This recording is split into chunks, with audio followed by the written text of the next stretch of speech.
And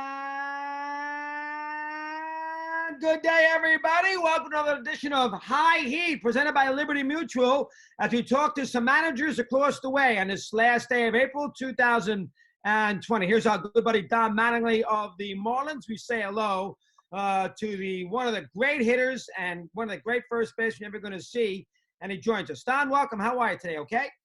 Doing okay, Chris. How about yourself? I'm doing good. Watching all the old sporting events to keep me going. Two, I want to talk to you about right now. One, have you watched, what the heck, in the last, say, 7 weeks, Game 5, Yankees-Mariners, your last ball game you ever played? Have you watched that in the last 7 weeks? I have definitely not watched all of it. My wife was switching through channels the other day, and that game was on. And she said, honey, you're on TV. And my little guy was in the room. He looked for about 4 seconds and then turned away. And then they showed that I was going to be coming up the next inning. I said, well, who's pitching? I said, if it's Randy Johnson, that at-bat's not going to go very well. And it actually was. So I did watch that. But that's about it. That's one of those games that you don't really want to remember, to be quite honest with you. I know it was a great game. It was a great series. But it was a tough one, right, to live through.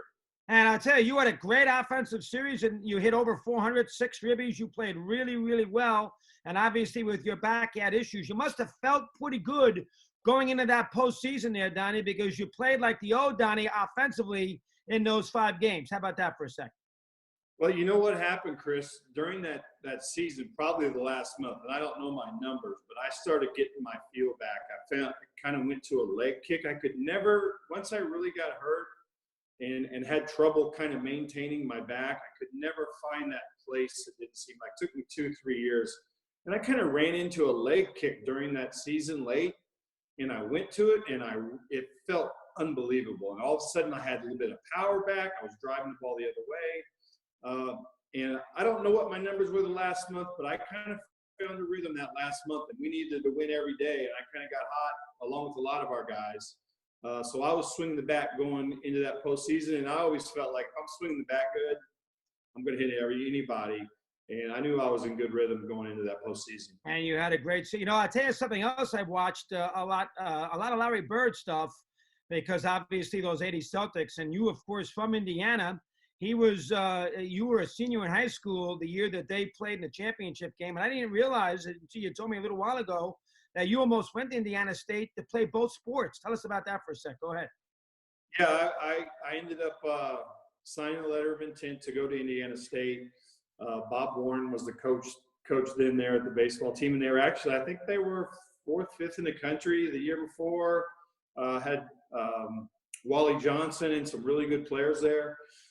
I wasn't interested in basketball. I could tell as I got to my senior year, the better players around town. I was holding my own, but I wasn't a college level player. Definitely not where they were at that time. But I was definitely going to go play baseball there. And you know, sometimes you do things that you don't know why. I was getting recruited by Miami and Florida State, and I thought, why would I want to go all the way to Miami to play baseball when I could go right down the road, which is kind of silly, right? Go to one of the best teams in the country in the best weather. But, I was an Indiana kid and really wasn't that interested in straying too far from home at that point. And obviously following that great Indiana State team, too. All right, here we go now. Let's get a little update as far as you trying to keep in touch with your players. I'm sure you have. How are you keeping up with your roster here down in these last 7 weeks? We've kind of met as a staff every Monday. Mike Hill set up. We have a talk every Monday. And then it kind of went to every other Monday. And then each group of coaches, each area, our pitching coach, our hitting coach, our bench coach, infield coach, conditioning and training, all those guys would kind of give an update. They were in touch with guys. Myself, I'd be texting every couple of weeks just to check in and make sure they were okay. Everybody was healthy. So I feel like we've stayed pretty connected without – this thing was going to extend a little bit. And the last thing, it's tough on players. We were about, I guess, 10, 12 days away from starting the season. Our guys were getting ready. And then they got to figure out the rhythm of trying to stay ready, but you can't hardly stay at that level for a month at home. So just trying to stay connected. I think we're starting to get more information now. We have a call actually this afternoon with the managers with MLB, our second one. It looks like they're, starting to get some ideas together. I know there's been a lot of them out there. But in general, I think they were just plans that they're working on and trying up on the whiteboard. We're going to look at this and look at that, Right. and trying to figure this thing out. But it seems like there's a little hope at the end of the tunnel right now with states opening up. I agree. I think there is. And I'll tell you too, Don, I think you're going to see some experimentation this year. I don't have a problem with it. You want to go out there and put a guy at second base, top of the 10th inning, and move these games along. You want to put a pitch clock in. You want to play 7-inning double headers. I don't care what you do. Universal DH. National League obviously doesn't have one. Whatever you do is okay with me. I'm sure you don't have an issue with, doing some different things here in a weird season anyway, correct?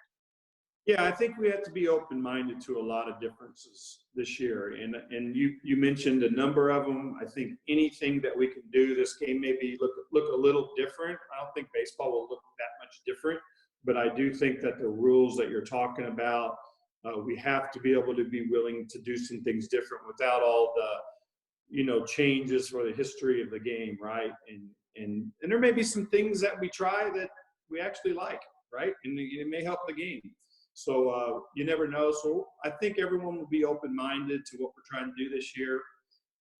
For me, it's going to be different. We've talked about, no fans in the stands at first, but just content for people.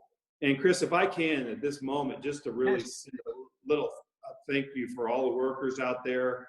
And I know we talk about healthcare workers and what they're doing, but there's so many people in supply chains, people that are stocking grocery stores, delivering food, cooking food still, people that are working out. We're seeing the meat factories and the companies, all the trouble they're having. But there's a lot of heroes out there, a lot of cool stuff going on, right? You probably see it too. We see a lot of great stories, see families out in their porches now and kids riding bikes together and things like that. It's hard to celebrate too much of that because of the tragedies, but there's been a lot of heroes out there. There's some really cool things going on. And I just want to say thanks to all those people that are out there doing it. Good job, Donnie. And when we get baseball back, we'll all watch. I agree with you about probably no fans, so we're going to need you guys to really be into it and television and everything else. And I'll go put on some old Mattingly games. What the heck? Maybe a game in Texas with all those home runs with Rizzuto on the call. We'll have some fun. Boys, good to talk to you. Stay healthy, Don. Appreciate it very much. Chris, thank you. Good to talk to you. You got it, Don Mattingly, on this little high heat presentation by Liberty Mutual. We will see you down the road. Good job today, of course, out of Moses and Mitch Green. Stay healthy.